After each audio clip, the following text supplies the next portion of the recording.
রাখছে উনি কিছু জমায় রাখছে লাত্তি দিয়ে বার করে দিম চাকরি থেকে। তাড়াতাড়ি এদিকে এসো। উফ, এই রোদ্রের মধ্যে দৌড়ে তুই এনেছিস কেন? কি হইছে ক? সুন্দর করে কথা কওয়া যায় না, সর্বনাশ তো একটা হয়ে গেছে। কি সর্বনাশ হইছে? সর্বনাশ হোক। এই রে ঘাইমা গেছে আমার বউ। আরে রাখো এখন আদিক্ষেতা। তোমার বড় ভাইজান বাড়িতে এসে উঠছে। বড় ভাইজান বাড়িতে আইসা উঠছে মালয়েশিয়ার জেল থেকে। মালয়েশিয়ার জেল থেকে তো মুক্তি পাওয়ার কথা না? কিভাবে ছাড়া পাইলো? কিভাবে ছাড়া পাইছে সেটা আমি জানি না, কিন্তু একটু আগে আমি নিজের চোখে দেখে আসলাম তোমার বড় ভাই বাড়িতে আসছে, আর তোমার ভাবি তারে আদর যত্ন করে ঘরে নিয়ে গেছে। হায় হায়, এইটা কি কও? আচ্ছা আইসে আইসে এখন আমি কি করবো? কি করবো মানে? এই যে এই যে তোমার বড় ভাইজানের টাকা দিয়ে যে এত কিছু করলা, এখন যদি তার হিসাব চাই কেমন করে দিবা? তার বউরে যে আমরা চাকরানি বানাই রাখছি, সেই জবাবটা যদি চাই আমরা কেমন করে দিমু? আমি তো তোমার চালাক ভাবছিলাম, এখন দেখি তুমি একটা বোকা। ও যে আমার টাকা দিছে এগুলোর কোনো প্রমাণ আছে? আর ওর কাছ থেকে তো আমি কোনো টাকা নিই নাই। আমি বিয়ে করছি কোটিপতির মাইয়া, আমার লক্ষ্মী বউকে। আমার শ্বশুর বাড়ি থেকে টাকা দিছে, এই টাকা দিয়ে আমি কচু ক্ষেত করছি, শশা ক্ষেত করছি, মাছের প্রজেক্ট করছি। এগুলা কইরা আমি মোটামুটি একটু স্বাবলম্বী হইছি। আগে তো মানুষের বাসায় কামলা খাটতাম, এখন ইন কইরা প্যান্ট পইরা শার্ট পইরা ঘুরি। ঠিক আছে, এখন এইটাই তো ভালোভাবে বুঝাইতে হইব। আর আমরা বোঝানোর আগে তোমার ওই ভাবি যদি কোনো কিছু কানের ভিতরে ঢাইলা দেয় তাহলে কিন্তু সর্বনাশ হয়ে যায়। সর্বনাশ হওয়ার মতন কিছু হয়নি। শোনো, আমি তোমার একটা কথা বলি। হ্যাঁ, আমি কিন্তু আবার একটু চাপা মাইরা বাঘ মাইরা ফেলাই, বুঝছো? এই চাপার জন্য না থাকলে পৃথিবীতে কিছু করা যায় না। ও শুধু আমার কাছে হিসাবটা চাক না, হিসাবটা চাওয়ার সাথে সাথে দেখবা খেলাটা ঘুরে গেছে, পুরো একটা সিনেমা হয়ে যাবে। ঠিক আছে, এখন বেশি দেরি করা যাবে না। বাড়িতে কি হইতেছে না হইতেছে সেটাও তো খবর রাখতে হবে, তাড়াতাড়ি চলো। হ্যাঁ জামু তো, তুমি এত এক্সাইটেড হয়ে গেছো কেন? ইসরে ঘাইমা যায় শুধু। আরে পাগলি, চাপ নেওয়ার মতো কিছু নাই। চাপ নেওয়ার জন্য আমি আছি। চাপ নিব একদিকে, মুখ দিয়া ছাড়বো আরেকদিকে। চলো। ঠিক আছে চল। আন্তাজি ঘাবড়ে যায় পাগল। ভাইজান রে, তুমি কিন্তু 19-20 কোনো কথা বলবা না, তুমি সম্মান করবা। পোল্ট্রি যা খাওয়ার আমি খামো, 19-20 কথা বলবো। যদি প্রয়োজন হয় চেলি চালান দিব, কোনো সমস্যা নাই। কিন্তু টাকা পয়সার বিষয়ে তুমি মাইয়া মানুষ, তুমি দেশে ঘরের লোক। তুমি শুধু আমার জন্য ভাত আনলা যে, তুমি খাইবা না? আমি তো খাইছি, কখন খাইলা? আমি সকালবেলায় খাইছি, তুমি খাও, খাদ্য।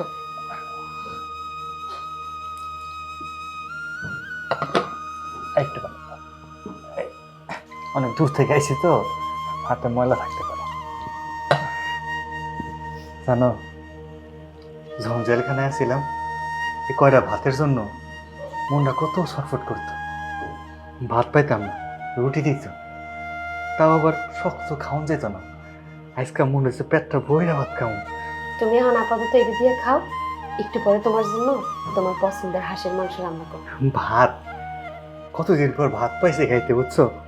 আমার ইচ্ছা করতেছে সবগুলো একসাথে খাই ফেলাই। তরকারি দেই? যাও যাও যাও, এটা তো এটা দেবো? খাও, পেট ভরে খাও। আরেকটু দেই? খাই। আচ্ছা খাও। তুমি জানতো না?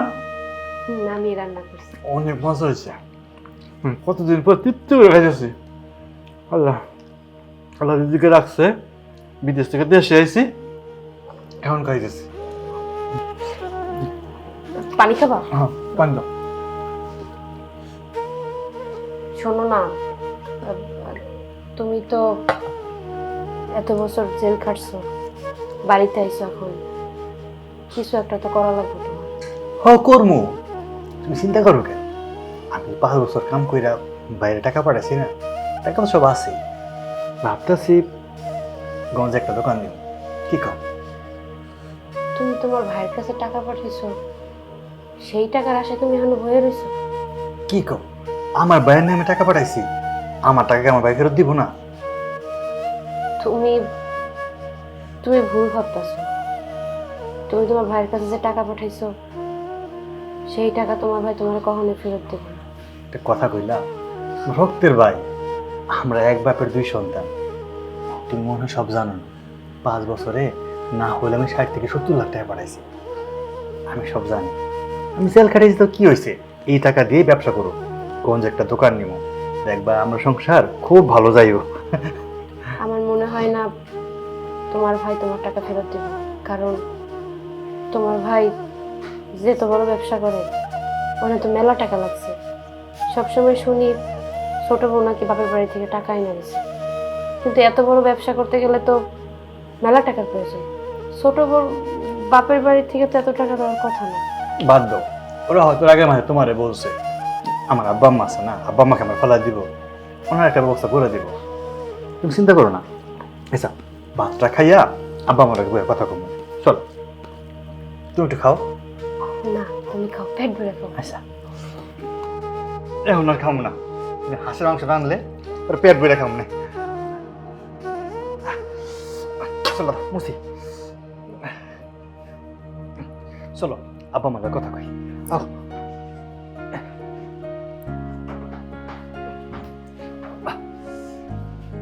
আও তাড়াতাড়ি আও। দেখছো ছেলের ভাব কায়দা দেখছো? এই যে বিদেশ থেকে জেল খাইতে আসলো, আইসে কোথায় মা বাবার সাথে কথা বলবো যে কেমন আছো, কি করতেছো না করতেছো, সে কেমন আছে, তা না। সে আইসে ঢুকছে তার ফকিন্নির বাচ্চা ওই বউটারে নিয়ে। কি কথা বলবে, কি করবে না করবে সেই দিকে তো খেয়াল নাই। আরে পোলা তো আমি জন্ম দিইনি, পোলা জন্ম দিছে হইলে আমার বিয়াই, বুঝো নাই? তার মাইয়ার সাথে যুক্তি করব, পরামর্শ করব, আর আমার সংসারে দাও দাও করে আগুন জ্বলাইবো। এখনো বের হওয়ার নাম নাই, লজ্জা শরম বলতে কিছুই নাই। মা, বাবা, তোমরা কেমন আছো? কেমন আর থাকবো? আমার কথা কি তোর মনে আছে? বউলিয়া এ যে ঘরের ভিতর ঢুকছস আর বাইরের নাম নাই। আব্বা, আমি বুঝতে পারছি তুমি রাগ করছো। সত্যি কথা কি আব্বা, আমি যখন বাড়িতে ঢুকছি তখন তোমরা কেউ বাড়িতে ছিল না, তোমার বৌমাই একলা ছিল। আর 2টা বছর জেল খাইতে আসছি বাবা, শরীরটা একদম চলতা ছিল না, আর আমার কাছে কোনো টাকা পয়সা ছিল না। লোকাল বাসে আইসি, এই দূর রাস্তা হাইটে আইসি, অনেক খিদা লাগছিল, তাই তোমার বৌমা কটা ভাত বেড়া দিছে, কটা ভাত খাইলাম। এই তো, রাগ করো না। ও মা, তুমি কি কথা কইবা না? কথা কমো না কেন? আগে যা তোর শাশুড়ির খোঁজ খবর নিয়ে আয়, তার সাথে দেখা করে আয়, তারপর আমার সাথে কথা বলিস। মা আমার সে আগের মতো যে দিয়ে আছে। শোনো মা, তোমার ছেলে জেল খেটে আসছে, তুমি তো বোঝা উচিত তার মনটা কেমন। যাক বাদ দাও, যা হওয়ার হয়েছে। এখন তোমরা কেমন আছো সেটা আমারে কও। আছি, ভালোই আছি। মাগো, তুমি তো সবই জানো, 7টা বছর প্রবাসে ছিলাম, 5 বছর তো ভালোই ছিলাম, ভালো ইনকাম করছি। প্রত্যেক মাসে যা পারছি আমি টাকা পয়সা পাঠাইছি। শেষের 2টা বছর ভাগ্য খারাপ, ধরা খাইয়া জেল কেটে আইলাম। এখন তো আর বিদেশ যেতে পারুম না, ওই দেশে আমার 5 আঙ্গুলের ছাপ রেখা দিছে। আমি আর বিদেশ যাইতে পারবো না মা, ভাবতেছি দেশে কিছু একটা করবো। আমি টাকা পয়সা যা কামাইছি সব তো তোমার কাছেই পাঠাইছি, ভাবতেছি দেশে কিছু একটা করবো। টাকা পয়সা যদি দাও, একটা দোকানপাট দিতাম আর এই গঞ্জের মধ্যে। টাকা পয়সা দিমো মানে? আমরা কোথা থেকে টাকা পয়সা পাবো যে তোরে দিমো? তার মানে টাকা কি করছো এত টাকা? কি করছি মানে? টাকা পয়সা কি আমার কাছে পাঠাইছস? টাকা যা পাঠাইছস মাহফুজের কাছে পাঠাইছস। আমার শুধু প্রতি মাসে মাসে 5,000 টাকা করে হাত খরচ টাকা দিচ্ছে, এর বেশি আমি কিছু জানি না। কি কো আব্বা, আমি সংসারের দায়িত্ব তোমার উপরে না, সব মাহফুজ নিয়ন্ত্রণ করে।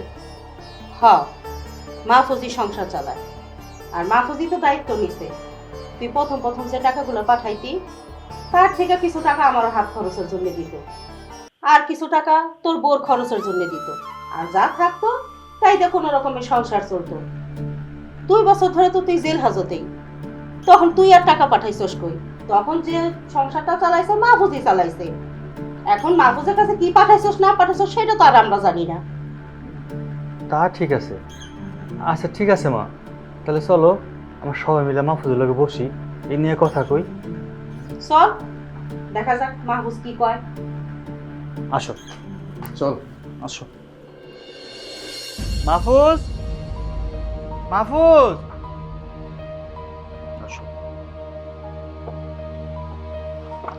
ভাই আমি তোরে খুঁজতেছিলাম।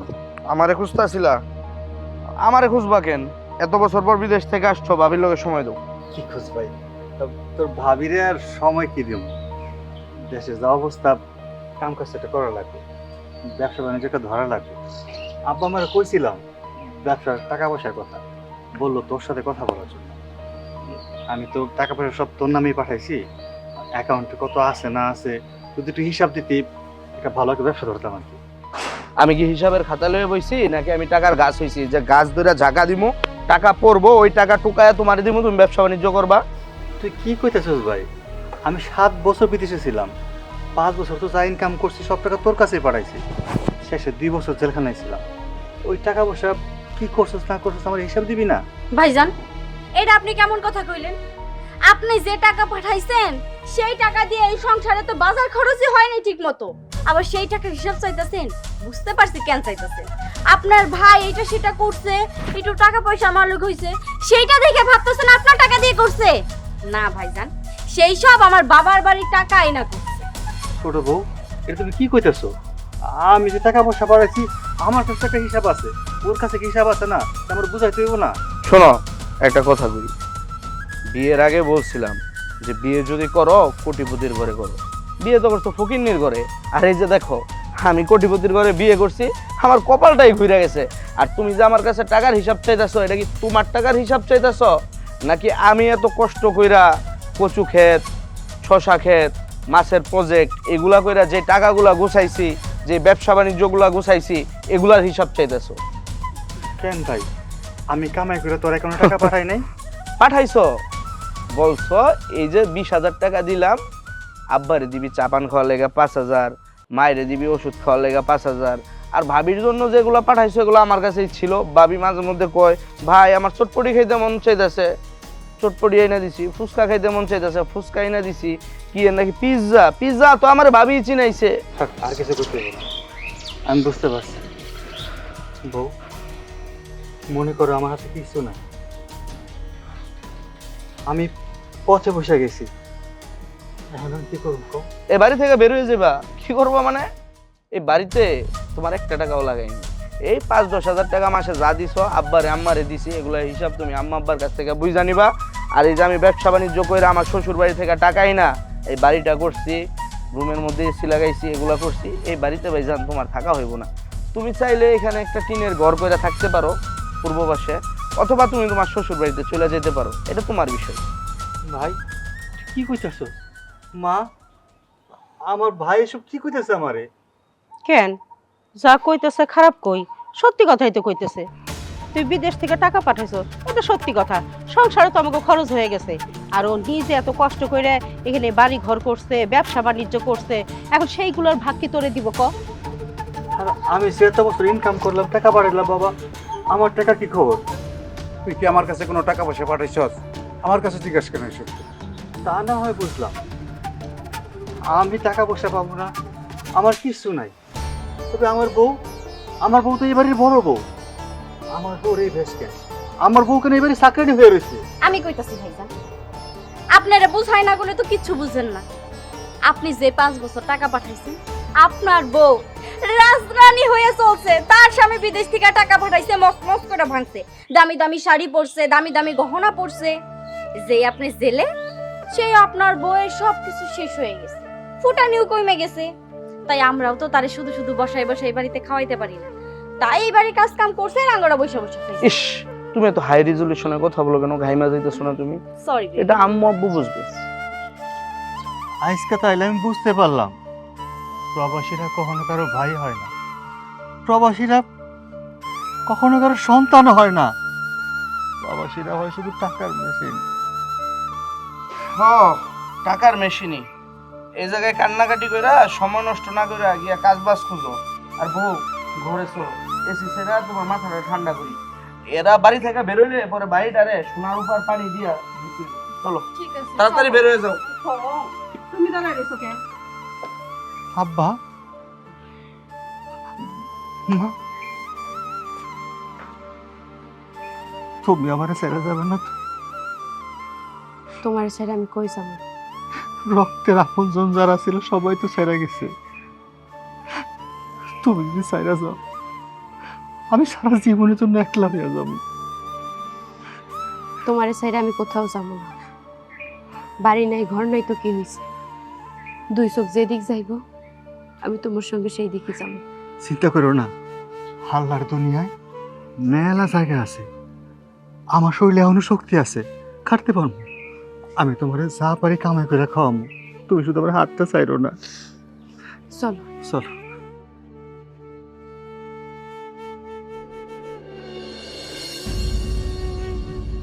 করিম ভাই, করিম ভাই। করিম ভাইরে ডাকতেছো কেন? এটা তো করিম ভাই কই বাড়ি? করিম ভাই ঘরে ঠিক আছে, কিন্তু করিম ভাই তো এই ঘরে থাকে না। কই থাকে? যে ওই ঘরে থাকে, বিল্ডিং করছে না নতুন। করিম ভাই। আরে কাকা, বিদেশ থেকে কবে আসলেন? এই তো করিম ভাই, বলো না, হ্যাঁ, কত ছোট দেখে গেছিলাম, বড় হয়ে গেছে। কাকা কি মনে করে আঙ্গুর বাড়ি? ভাতিজা, আমি তোমার আব্বার কাছে আইছিলাম। আর তোমরা কি এই ঘরে থাকো না? নতুন বিল্ডিং করছো।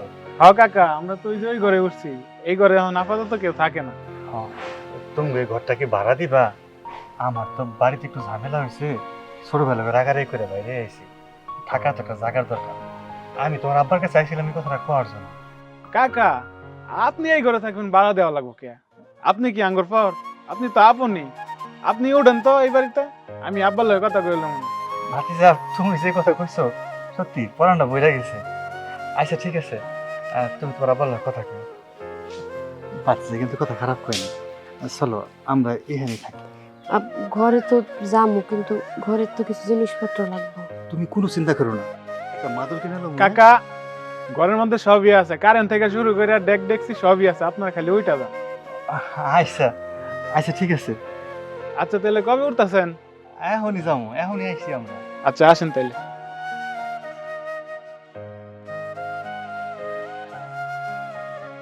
এই যে দেখতেছেন না খাটটা, এখানে আপনারা থাকবেন।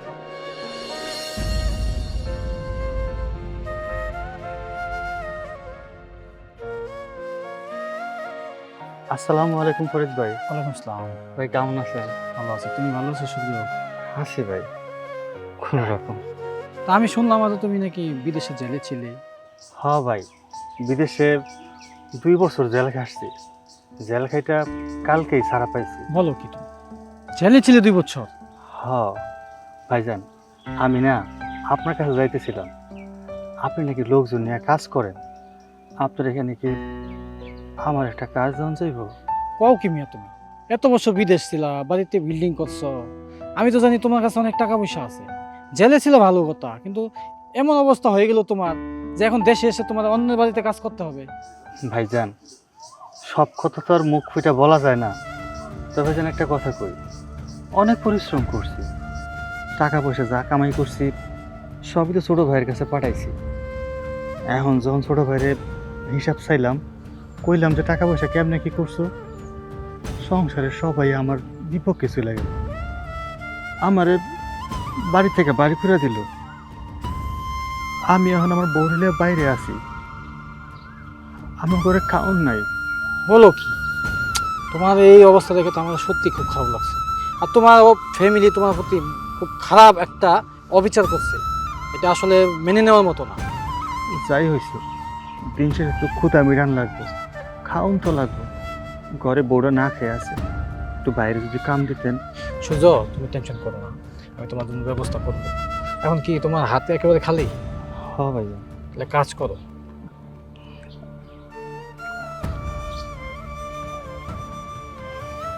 এটা রাখো, আমি তোমার কাজের ব্যবস্থা করতেছি। টাকা? রাখো রাখো রাখো, খরচ করো, বাজার করো, খাও, কালকে আমার সাথে দেখা করো, আমি তোমার একটা কাজের ব্যবস্থা করে দিচ্ছি।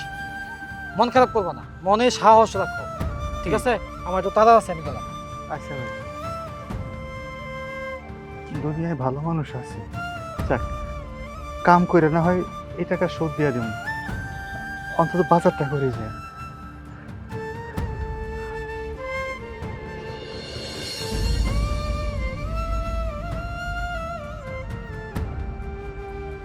ওমা, তুমি দিয়ে বাজার করে নিয়ে এসো? হ, হায় আল্লাহ, অনেক বাজার তো। মাছ আছে, একটা মুরগিও আছে। তুমি বাজার করে নিয়েছো, টাকা পাইলে কই? ফরিদ বাইরে নিয়ে গেছিলাম কামের কথা কইতে। ফরিদ ভাই কইলো যে আমারে কামে নিব। বললাম যে ঘরে বাজার নাই, ঘরের মধ্যে অবস্থা খারাপ। উনি 1000 টাকা দিয়ে কইলো আপাতত বাজার করে বাড়িতে নাও, পরে কামের ব্যবস্থা আমি করতেছি। মানুষটা কিন্তু অনেক ভালো। হ্যাঁ, আজকে এই প্রমাণ পাইলাম যে আপনের চেয়ে পর ভালো, পরের চেয়ে জঙ্গল ভালো। দেখছো, ফরিদ ভাই কিন্তু আমার রক্তের কেউ না, আমার জন্য তার কত মায়া হয়েছে। তোমার রক্তের ভাই।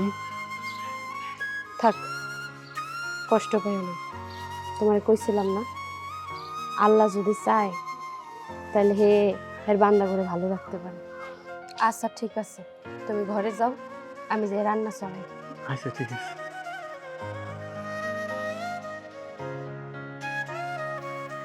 খাইতে খুব কষ্ট হইতেছে না? কষ্ট হইব কেন? এই নাও। আজকে সকালে যখন তোমার হাতে ভাত খাইছি না, মনে হয় অনেক দিন পরে পেট ভইরা খেতে পারছি। আচ্ছা, তোমার একটা কথা জিজ্ঞাই। সবই তো শুনলাম। আমি যখন ওই দেশে ধরা খাইলাম, পুলিশ আমার ধরে নিয়ে গেল, তারপরে কোনো খোঁজ খবর তো পাইলাম না। তোমার উপরে আসলে ওরা কি করছে, তোমার এমন অবস্থা হইলো কেমনে, আমার তুমি কইবা না? তুমি যখন বিদেশে গেলা, 5 বছর টাকা পয়সা ঠিকঠাক মতো পাঠাইলা, তখন ভালোই ছিলাম। তোমারে ছাড়া খারাপ লাগতো, কিন্তু সংসারের মধ্যে কোনো অশান্তি ছিল না। আমার উপরে কখনো নির্যাতন হয়নি। কিন্তু যেদিন শুনতে পাইলাম তোমারে বিদেশি পুলিশে ধরে নিয়ে গেছে, সেদিন থেকে শুরু হইলো তোমাদের বাড়ির প্রত্যেকটা মানুষের আমার প্রতি অমানসিক নির্যাতন। আব্বা আম্মা কোনো প্রতিবাদ করে না? তোমার আব্বা আম্মা, ভাই, ভাইয়ের বউ, এমন কোনো মানুষ নাই তোমার পরিবারে যে আমার গায়ে হাত তোলে না। উঠতে বসতে আমার গায়ে হাত তুলছে। তুমি আমারে অনেক সুন্দর সুন্দর শাড়ি কিনে দিছিলাম, শাড়িগুলো আমার কাছ থেকে তোমার মা আর ভাবি কাইরে নিছে। তারপরে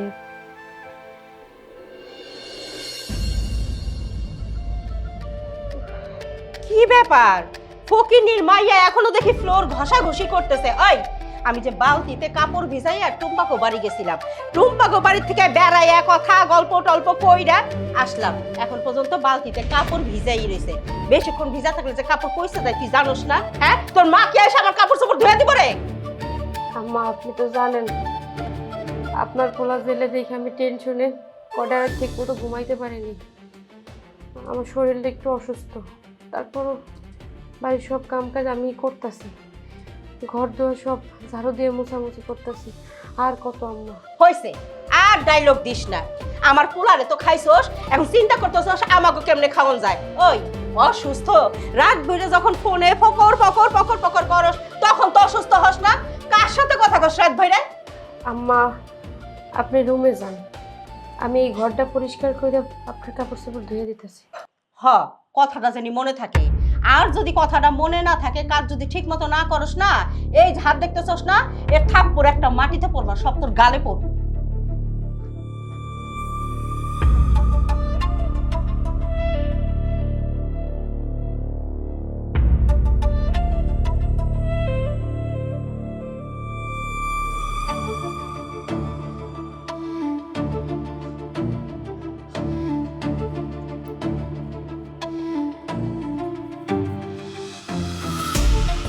বাহ বাহ, চমৎকার! সাহস খুব বাইরে গেছে না? খুব বাইরে গেছে তোমার সাহস। আমরা এখন পর্যন্ত কেউ খাইলাম না, আর তুমি খাইতে বসে গেছো? কবিতা, এটা কেমন কথা? আমার খিদে লাগলে আমি খাইতে পারবো না? পারবা, যখন আমি তোমারে খাইতে দিব তখন তুমি খাইতে পারবা, তার আগে না। কবিতা, তুমি এই বাড়ির ছোট বউ, কথাবার্তা মুখ সামলাই নিবে। কে কারে খাওয়ান দিল এই বাড়িতে? রান্না বান্না আমি করি, এই বাড়ির বড় বউ আমি, আর তুমি আমার উপর হুকুমদারি করো? বাবা বাবা, মুখে দেখি খুব বলি ফুটে গেছে। আমার স্বামীরটা খায়া আমার উপর দিয়ে কথা। দাঁড়াও, তোমার মজা আমি দেখাইতাছি। মাহফুজ, মাহফুজ, এই কি ব্যাপার চিল্লাচিল্লি করতেছো কেন কি হইছে কি হয় নাই সেইটা বলো। তোমার ভাবি আমরা কেউ এখন পর্যন্ত খাই নাই, সে খাইতে বসে গেছে, আবার আমার মুখে মুখে তর্ক করতেছে। উমা উমা উমা দেখছো নাকি এই সর্বনাশ আমার ভাবি মাছের মাথা নিয়ে ভাত খাইতে বসছে আরে বাপ রে বাপ ওঠ ফকিন্নির বাচ্চা উঠ কার অনুমতি নিয়ে খাইতে বসছস জারু ছিল মিষ্টি খাও মোল্লা ছিল না এই বাড়ির কর্তা হইতাছে আমি আর আমার বউ হইতাছে এই বাড়ির মহারানী আমাদের দুইজনকে রাইখে আপনি খাইতে বসে করছেন কামাইটা আসে কোথা থেকে কামাইটা করে কে এই খোঁজ খবর না নিয়া আপনি খাইতে বসে করছেন আমার ছোট ভাইটা আমার বাইডারে খাইছেন বিদেশে ফাঁসিতে ঝুলায়া ফাঁসি দিব জেল কাটতেছে এখন আইছেন আমারে আর আমার বউরে খাওয়ার লেগা না দেখো আমি কিন্তু তোমার ভাবি হই। আমার জামাই 5 বছর বিদেশে থেকে ইনকাম করছে, সেই টাকা তোমরা বসে বসে খাইছো। আর এখন যখন আমার জামাই জেলে চলে গেছে, তোমরা সবাই মিলে আমার নির্যাতন শুরু করছো।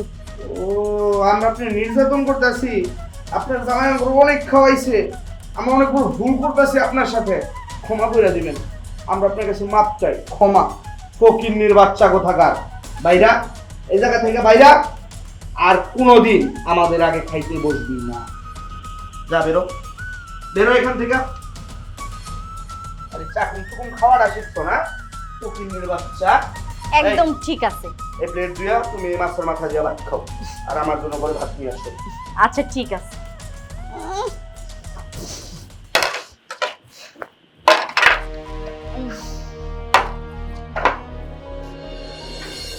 শুনলা তো বিদেশে যাওয়ার পরে আমার উপরে কি পরিমাণ নির্যাতন হয়েছে।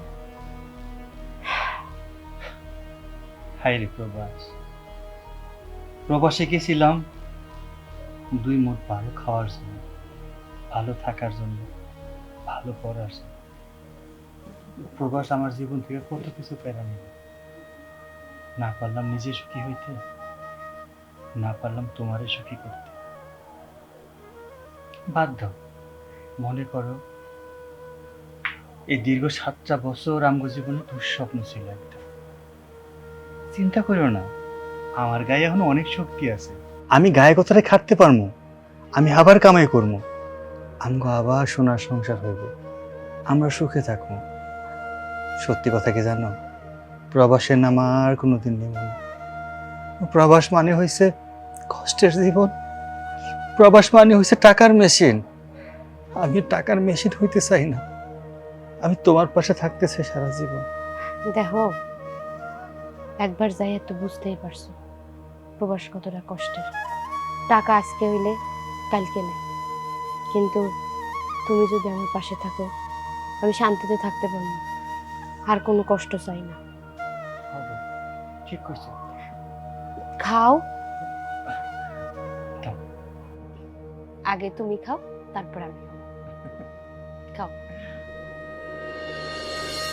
চাচা ও চাচা চাচি বাড়িতে আছেন নাকি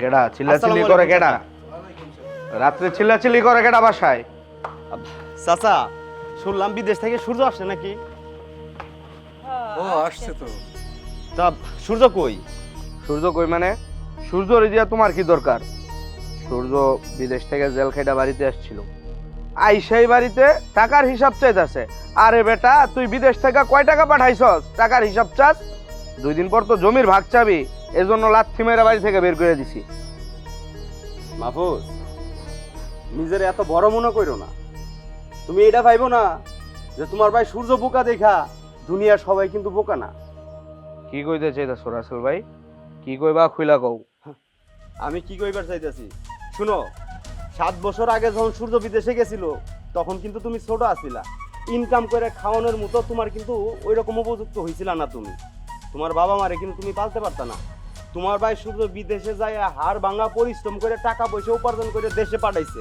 ওই টাকা দিয়ে কিন্তু তুমি তোমার ফ্যামিলি চালাইছো শুধু তাই না সূর্য বিদেশ যাওয়ার 3-4 বছর পরে তুমি বিয়ে করছো বিয়ে করার সময় 10 গ্রামের মানুষকে দাওয়াত করে খাওয়াইছো ধুমধাম করে বিয়ের আয়োজন করছো এত টাকা কই থেকে আয় তখন তো তুমি কোনো ইনকাম করো নাই তাহলে এত টাকা তখন তুমি কই পাইছো সব কিন্তু তোমার ভাইয়ের টাকা আছিল কই পাইছি শুনবা আরে বাপ রে বাপ, বাঁশের চেয়ে দেখা যায় কঞ্চি বেশি বড় হয়ে গেছে ভাই। বুঝছি, মালয়েশিয়া থাইকা তোমার চিঠি লেখা পাঠাইছিল, সব ডায়লগ মুখস্থ করাই দিছে না, পক্ষে কথা কইতে আইছো। ভাইজান শোনো, আমি কোনো ফকিরনির বাড়িতে বিয়ে করি নাই, কোটিপতি বাপের একমাত্র মায়ারে বিয়ে করছি।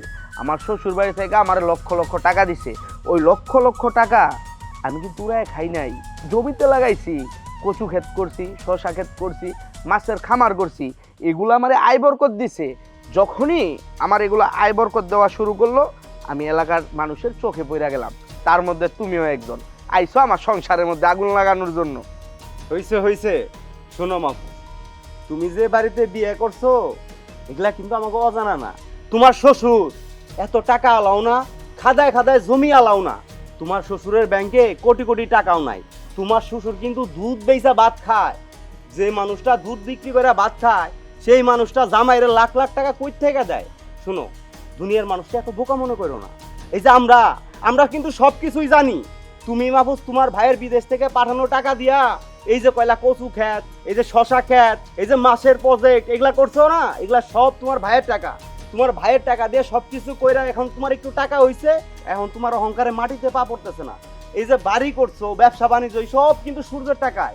আর সেই সূর্যরে তুমি বাড়ি থেকে বাইর করে দিছো, তাই না? রাসেল ভাই, বুঝতে পারছি তুমি আজকে হালকা একটু কারেন্ট আছো, আমি তোমার ঠান্ডা করার ব্যবস্থা করতেছি ভাই, তুমি বাজারে যাও, আমি আসতেছি। শোনো মাহফুজ, বাজারে যায়া আমারে ঠান্ডা করতে হইব না, যদি পারো তুমি তোমার প্রবাসী বড় ভাইটার কলিজাটা একটু ঠান্ডা কইরো।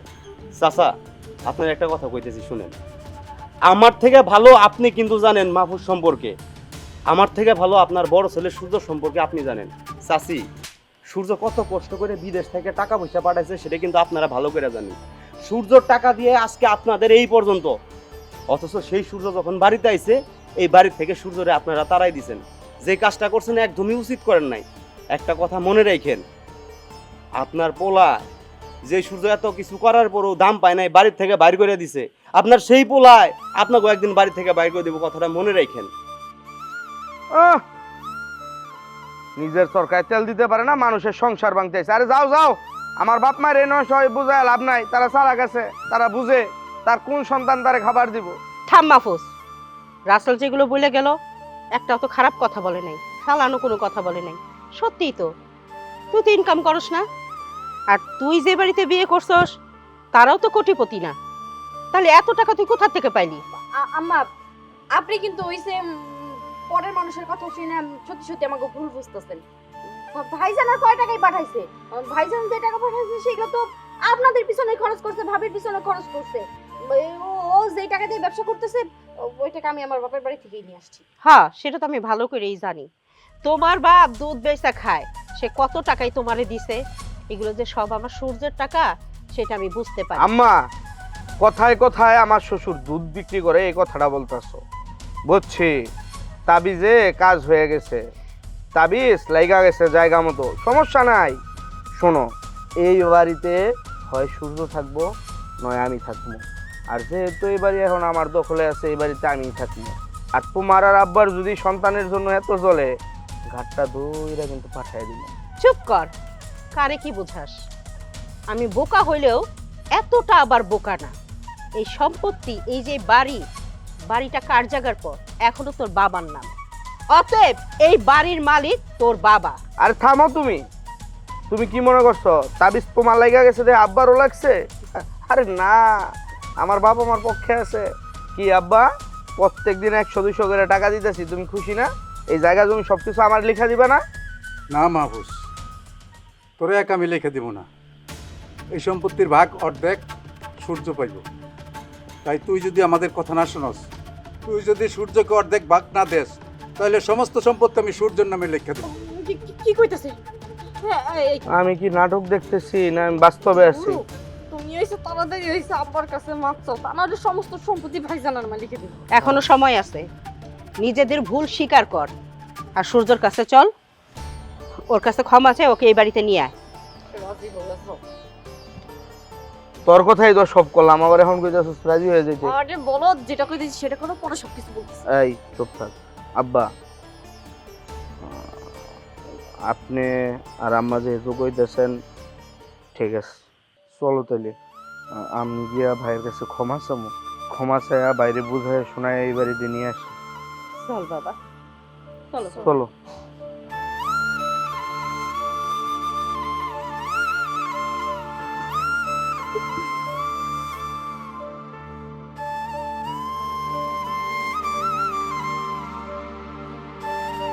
সূর্য, সূর্য, বৌমা,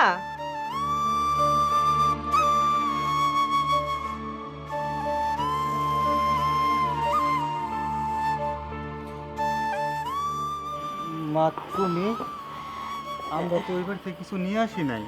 না না বাবা, আমি জানি তুই কিছুই নিয়ে আসস নাই, কিন্তু আমরা এই জন্য আসি নাই তো, আমরা আসছি অন্য কারণে। কি কারণে মা, আমার একটু খুলে দেবা? বাবারে, আসলে আমরা অনেক বড় ভুল করে ফেলছি, আর নিজের ভুল নিজে কখনোই বুঝতে পারি নাই। ওই যে রাসেল, রাসেল আমাদের সমস্ত ভুল ভাঙাই দিছে। এতদিন যে মাহফুজ বলছে ওর বউর বাড়ির থেকে অনেক টাকা পয়সা আনছে, ব্যবসা করছে, এইটা করছে, ওইটা করছে, এগুলো যে সব মিথ্যা ছিল রাসেলই আমাদের বুঝাইছে। আসলে সেই সব টাকা ছিল তোর, কিন্তু আমরা দেখ সব সময় মাহফুজের কথা বিশ্বাস করে তোর বউর উপর অত্যাচার করছি। তুই আসছস, তোরে বাড়ির থেকে বের করে দিছি। আমরা বুঝতে পারছি যে মাহফুজ আমাদের যা বলছে সব মিথ্যা বলছে। ওর শ্বশুর বাড়ি থেকে ও এত টাকা কিভাবে আনবে? সব টাকা ছিল তোর টাকা, কিন্তু দেখ আমরা এটা বুঝি নাই, রাসেলই আমাদের ভুল ভাঙাই দিছে। আর এই জন্যই তো নিজেদের ভুল বুঝতে পারে আমরা তোর কাছে আসছি। ভাইজান, জানি না কোন মুখে আপনার কাছে মাপ চাম। অনেক ধরনের কথা বলছি, ভাবির উপরে অনেক অত্যাচার করছি, যেটা আসলে ক্ষমা হয় না। মানুষ মাত্রই তো ভুল হয়। আমি তো আপনার ছোট বোনেরই মতো, ছোট বোন মনে করে ক্ষমা করে দেন, আর কোনোদিন এমন ভুল হইব না। ভাবি, তুমি আমার মাফ করে দাও, আমি আর কোনোদিন তোমার সাথে খারাপ ব্যবহার করব না। ভাইজান, আমি তোমার ছোট ভাই হিসেবে আমি লজ্জিত, কারণ যে তুমি আমারে বিশ্বাস করে বিদেশ থেকে লক্ষ লক্ষ টাকা পাঠাইছো আমার কাছে, আমি তোমার বিশ্বাসের মর্যাদা রাখতে পারি নাই। আসলে কি জানো, আমার ঘাড়ে বহুত চাপ ছিল। এই যে আমার বউ দেখতেছো, ওর পরামর্শ অনুযায়ী আমি আমার সংসারটারে ভাঙা ফেলাইছি, আমি আমার আপন বড় ভাইয়ের শত্রু বানায় ফেলাইছি। ভাইজান, তুমি আমার ক্ষমা করে দিও। তুমি সেই ছোটবেলা থেকে আমার লালন পালন করতেছো, আব্বা তোমার উপর সকল দায়িত্ব আমার বুঝাই দিয়েছে। তুমি আমার লেখাপড়া করাইছো, বিদেশ থেকে লক্ষ লক্ষ টাকা পাঠাইছো, আমারে বিশ্বাস করছো, কিন্তু আমি না তোমার বিশ্বাসের মর্যাদা রাখতে পারিনি। আমি তোমার বিশ্বাসের যোগ্য না, অযোগ্য। এই অযোগ্য ছোট ভাইটারে তুমি ক্ষমা করে দাও। সূর্য, দেখো সবাই মিলে আমার করে নিতে আসছে, সবাই মাপ চাইতেছে। তুমি হ্যাঁ করে মাফ করে দিয়া চলো আমরা বাড়িতে ফিরে যাই। আমরা যদি বাড়িতে থাকি সবাই মিলে একসাথে থাকতে পারবো। তুমি না কইছিলা তুমি শান্তিতে থাকতে চাও, পরিবারের সাথে থাকলে শান্তিতে থাকবো আমরা। হ্যাঁ, সবাই তো আইছে, সবাই সবার ভুল বুঝতে পারছে। আজকে তো আমার খুশির দিন, সবাই আমার কাছে আইছে। সত্যি কথা কি জানো, আমার মন কইছিল আমার ভাই আমার সাথে জমিনি করতে পারে না, আমরা এক রক্তের না, এক বাবার সন্তান। ভাই, তুই কিন্তু আমার সাথে রাগ করে থাকিস না। আমি কোনোদিন তোরা আমার থেকে আলাদা কিছু ভাবি না। আমার যা আছে সব তো তোরই। আর মা বাবা, আমার তোমরা ভুল বুঝো না। আর ছোট বোন, তোমার কথায় আমি রাগ করবো কি? ছোট বোন একটু ভুল করে, তাই বলে রাগ করে থাকতে হয় না। তোমার বড় বোন তোমার মাফ করে দিছে, মানে আমি তোমার মাফ করে দিছি। আব্বা, মন খারাপ কেন সবার? সবাই হাসি খুশি থাকতে হয় নাকি? হ্যাঁ বাবা, এখন চল আমাদের সাথে বাড়িতে চল। হ্যাঁ বাবা, চল। কি হলো, দাঁড়ায় রয়েছো কেন? চলো আমরা বাড়িতে ফিরে যাই। হ্যাঁ চল। চল।